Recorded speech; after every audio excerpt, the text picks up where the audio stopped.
Saya mau bertanya, ini merupakan suatu juga salah satu pengalaman ya.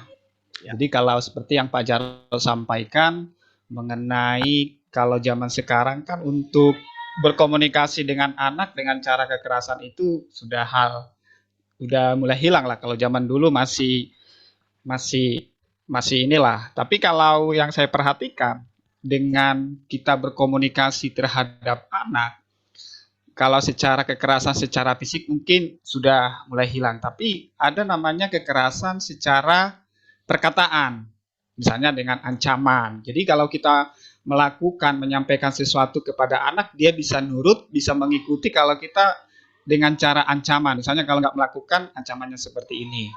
Nah, kira-kira apakah ada ataupun komunikasi yang demikian, apakah itu cukup efektif untuk menyampaikan kepada si anak sehingga si anak tersebut bisa nurut seperti itu. Karena beberapa pengalaman yang saya lihat bahkan juga saya kadang-kadang pelakunya seperti itu. Kalau kita tidak memberikan ancaman, dia susah sekali untuk melakukan ataupun susah untuk mengikuti apa yang kita sampaikan. Seperti itu, Pak. Ya. Oke. Itu termasuk tadi yang saya sebutkan kata-kata kutuk atau kata-kata keras ya. Jadi tidak efektif.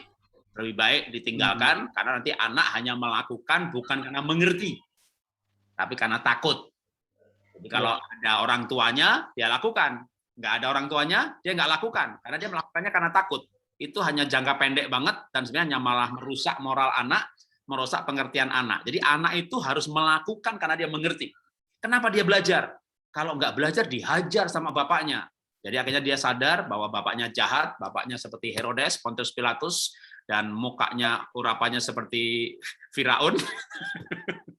Jadi dia takut gitu ya, dia merasa dijajah. Aduh, dia pengen sekali nanti kalau begitu SMP atau SMA, ya dia pengen kos aja udah, ide kos gitu ya. Itu anak-anak yang akhirnya pengen lari dari rumah. Dan lari dari rumah itu impiannya gitu ya, bukan soal mau sekolahnya di mana, yang pokoknya dia kuliah di luar kota, jurusan apa saja, yang penting di luar kota. Kenapa? Ini rumah kan kayak neraka gitu ya, menakutkan. Jadi kalau kalau Gerard Edelman, pemenang Nobel mengenai otak yang maksimal, anak-anak yang takut prestasinya jelek, otaknya nggak bagus, memorinya nggak bagus. Tapi anak-anak yang bahagia, penuh cinta kasih, melakukan dengan kesadaran, itulah yang akan berhasil. Karena mereka punya kecerdasan emosi, punya kecerdasan spiritual. Karena mereka melakukan karena sadar. Nah, menyadarkan itu yang susah, tapi orang tua jangan bypass gitu ya. Harus berkali-kali jelasin kenapa harus belajar, kenapa harus pinter. Kalau kamu belajar, kamu pinter. Kalau kamu pinter, masa depanmu luar biasa. Ya, jangan begini. Kalau kamu pinter, papa tuh bangga sama kamu punya anak pinter. Itu juga nggak boleh kalimat seperti itu.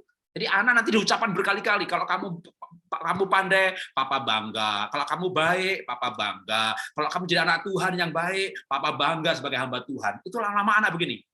Saya hidup ini untuk kepentingan orang tua ya, buat kebanggaan orang tua. Itu kalimat masih bagus, tapi kalau bagi saya tidak bagus. Lebih bagusnya gimana? Kalau kamu pinter, masa depanmu luar biasa. Kalau kamu pinter, kamu belajar, maka kamu nanti mudah mencari pekerjaan. Kamu diberkati, lebih diberkati daripada papa. Kalau kamu anak Tuhan, kamu nggak nakal, kamu disukai teman-teman. Jadi semua nasihat demi anak.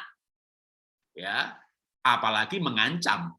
Demi diri sendiri aja saya tidak itu nggak alkitabiah. Mencintai itu demi yang dicintai.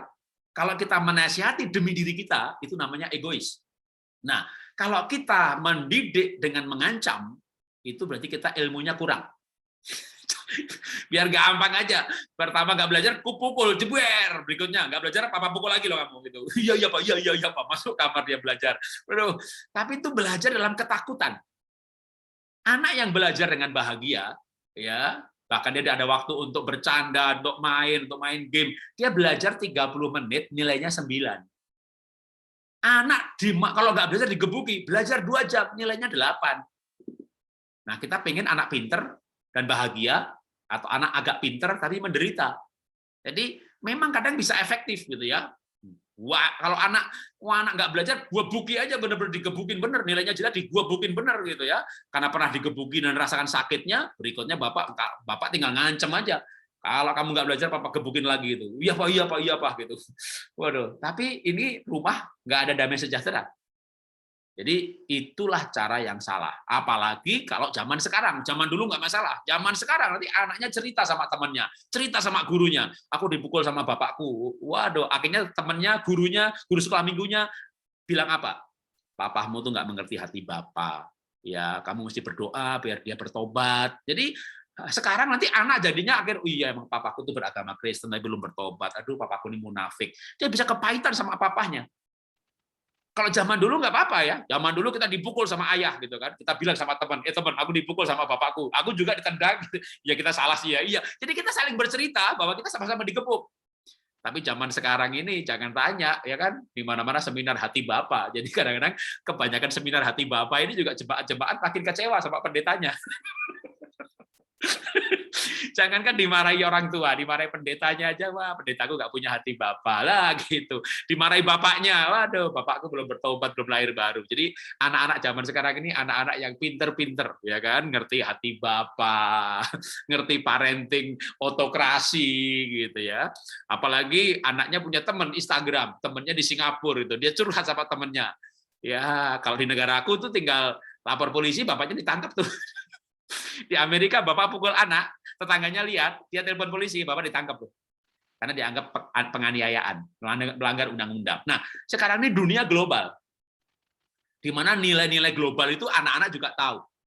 Makanya cara mengancam itu termasuk kata-kata kutuk tadi ya, memberikan label negatif ya.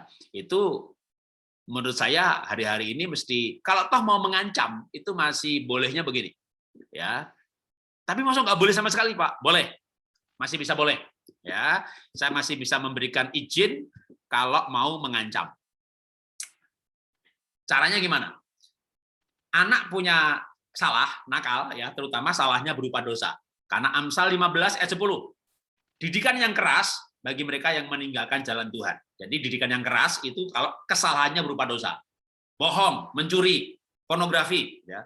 Tapi kalau lupa, itu kecenderungan perilaku. Memang sanguin pasti pelupa, ya, nggak pandai bergaul, boros. Ini kan kecenderungan perilaku. Ini bukan dimarahi, dilatih.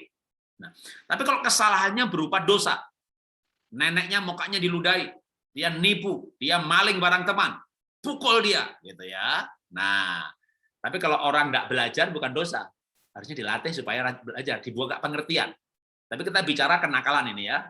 Bukan nggak mau belajar, dia nakal nih, barang temannya diambil, maling nih, waduh, kita pukul dia, boleh, ya, tapi jangan pukul tiap hari. Berikutnya nanti begini, kalau kamu maling lagi, ya, papa pukul kamu. Kalau kamu maling, nah ini ingat kalimat berikutnya, kamu nanti dinilai oleh teman-temanmu dan menyebar kemana-mana, akhirnya kamu dijauhi orang, ya, kamu ya, jangan begini, kalau kamu maling, papa malu, papa ini pendeta tahu nggak?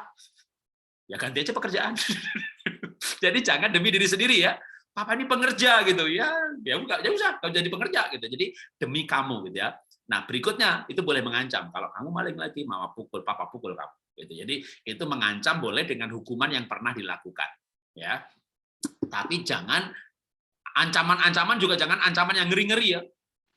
Kalau kamu tidak berubah, kamu keluar dari rumah ini. Bener nggak suruh keluar? Nanti anaknya udah 12 tahun, dia keluar beneran, lo pergi beneran, lo kabur beneran, lo gitu ya. Jadi jangan mengucapkan yang tidak akan dilakukan. Kalau kamu nekat seperti itu, kamu sebulan nggak dikasih uang saku. Nekat bener nggak usah kasih uang saku, tapi jangan mengancam yang berlebihan.